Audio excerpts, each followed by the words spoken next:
Hi everyone. I'm going to give you a little quick overview of my general program of research, not get into really a lot of detail about specific studies. This little tidbit of information here about virtual worlds.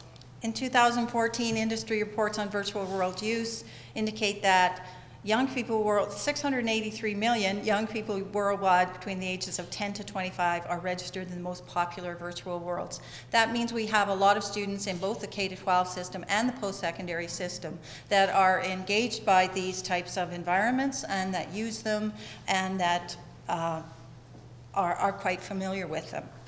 So my question is, are we prepared as educators to deal with the students that find these environments very, very engaging?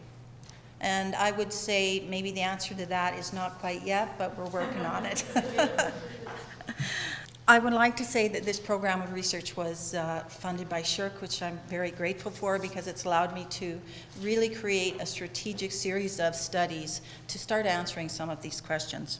A little bit about where we are right now. Well, this is a slide of Tomb Raider as it has evolved over time. And my research I look at virtual worlds, but I also do research with video games. I do research with digital literacy, the definition and assessment of digital literacy.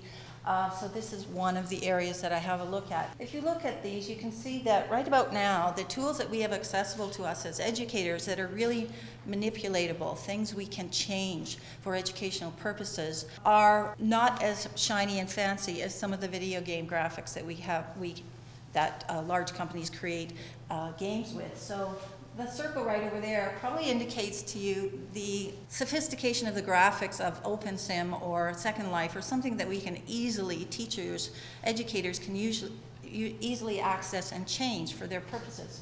But when we look at what the computer or the video game industry is capable of producing, it's quite a bit more sophisticated. When we get there with these tools, then the question becomes, well, are we going to even engage more and more students in these kinds of worlds?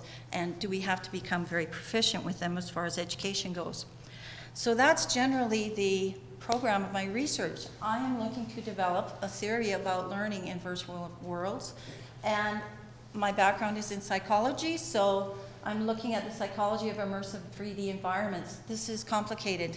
Social issues, cognitive issues, and interaction with content are all really important. These are some of the questions I ask. What do students pay attention to in VEs? They're very complex environments. What are they looking at? How does the spatial environment impact learning? Are extroverts more prone to social distraction in virtual learning environments? So we need to know who our students are, what their characteristics are, and how they might interact with these environments. What kind of educational settings have I looked at? Well, so far we've done some interprofessional health team development where students do mock patient interviews. Student orientation at the U of A, we've created an entire virtual campus that we do all sorts of work in and test all sorts of learning in.